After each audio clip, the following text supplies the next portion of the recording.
Okay, so we got the 100th, episode 5 of season 5, Shifting Sands. Now, Octavia has gone off the deep end because she is no longer thinking rationally.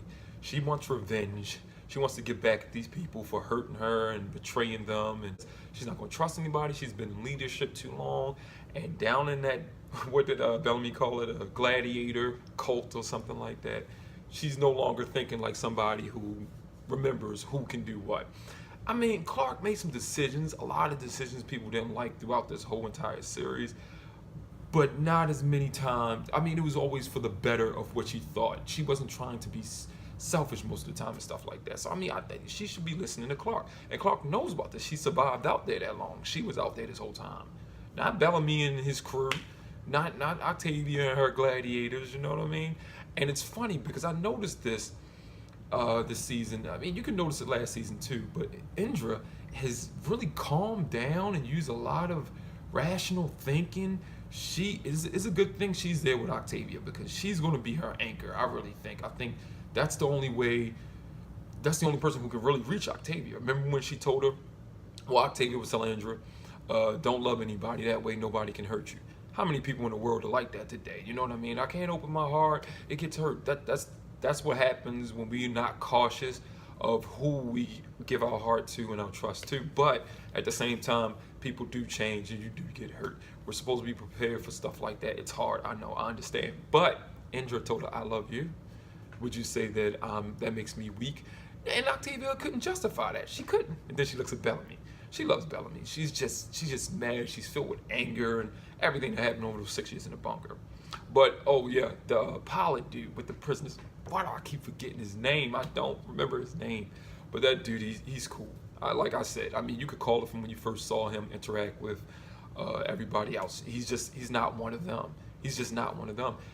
He let Murphy go. They captured Murphy and Raven, torturing them with those electric shock collars or whatever. He let him go. It was a part of his plan. He has to have the prisoners trust him, and at the same time, he probably let Raven and Murphy know exactly what's going on, because he told them, "I'm the one who locked the system out. I know you guys didn't do it. It was me." He's playing it smart. I believe it's like he's playing both sides, but I believe he's more with Raven and Murphy and Clark than he is with these prisoners. I want to know his backstory. I think he made a mistake and they locked him up. He had to be locked up. But he wasn't a prisoner from the get-go. I think he just worked on the ship and he probably made a mistake or something like that.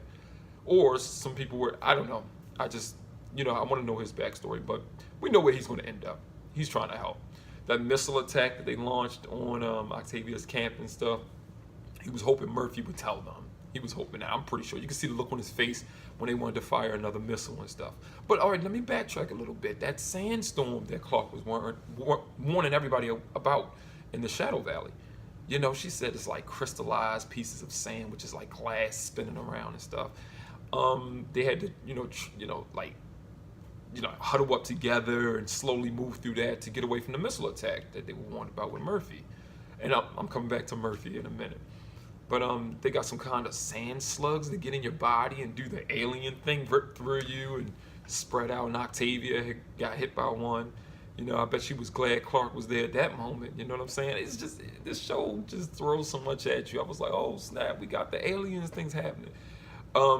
Yeah, nothing's right. Not on this planet. But Clark just wants to get back home. That place is lush. It's a great environment and stuff like that. But she wasn't thinking we should go there yet. Those prisoners there. We should come up with a plan. But Octavia's like, no, we're going now. Whatever. But yeah.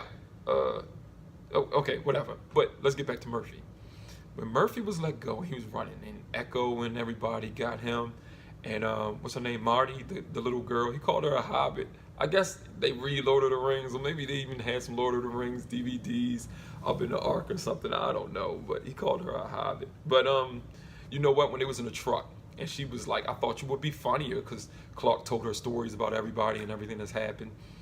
And he was like, what was I, the dashing guy who got the girl, and Amori was like, or the one fool who lost her.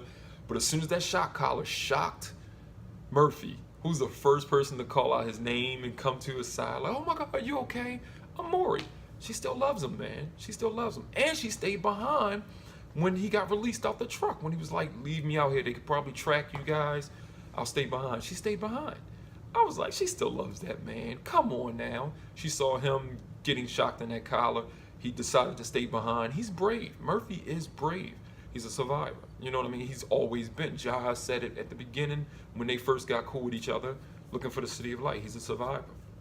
But Amori loves him. I mean, think about this. It's good writing because no matter how much you hate a person for a moment or whatever, if you love them wholeheartedly at one moment in your life, and for a long time too, it's going to take, that love almost never really goes anywhere.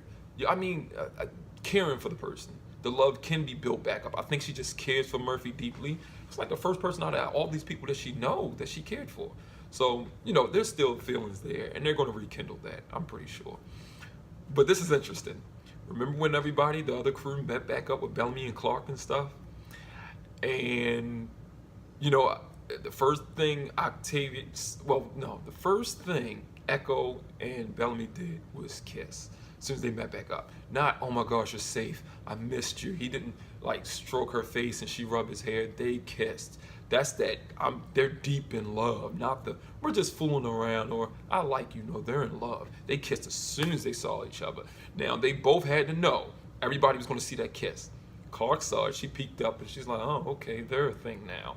You know what I mean? That probably hurt a lot of fans out there that want to see them together. I'm one, but I know what to expect. I like Echo. But Octavia, when she saw it, she was like that, you know, the B word, you know, whatever. But I was like, the music changed and everything. They let you know she is not okay with that. I mean, we all knew that was going to happen. People was writing in the comment section like, can't wait till Octavia see that Bellamy and Echo are together. Oh, she's going to lose it. But like I said, you got to, she's just looking at her and she's not realizing 6 years, a lot of things happened. They were in space with each other for 6 years. She's a part of the crew now. She's not looking at that. You know what I mean? I like Echo. I like Echo and Bellamy together. I knew it was going to happen if she didn't die off. Ever since we seen her in Mount Weather in season 2, remember when he freed her and she was looking at, I was like, yep, yeah, you can just tell stuff like that. That's the way stories and shows go. But I'm glad they got a chance to get together. Look how many people Clark been with since the show started. Female. She was with she was messing with Raven's boyfriend in the first season. I forgot his name. He's been gone since season 2. She's been with a lot of people. You know what I mean? Give Bellamy some time. Well, he was sleeping around in the first season when they got to the ground. But anyway, what I'm saying is Octavia is not cool with that. That is not going to sit good. I hope Echo doesn't have to die. Whether something happens, whatever, she finds another love interest. Doubt it. I don't want her to die. You got to remember, she damn near killed Octavia when they were fighting. So, Octavia might be out for blood, man. Woo. I like this episode. What is that dude named, the pilot with the prisoners? I'm gotta look up his name because I like him. I can't wait till he leaves those prisoners behind. For some reason, I'm thinking these prisoners are going to be done with halfway through the season and they're going to be facing a new threat or something else. I was thinking that was going to happen, but I don't know. They're not dummies. They're pretty smart. So maybe not. Maybe they will last to the end of the season. Oh well, wait and see. Like the episode overall. It's really good. This is how the show goes. It stays up there, man. It stays up there. Anyway, that's my review of Shifting Sands, Season 5, Episode 5. See you next time.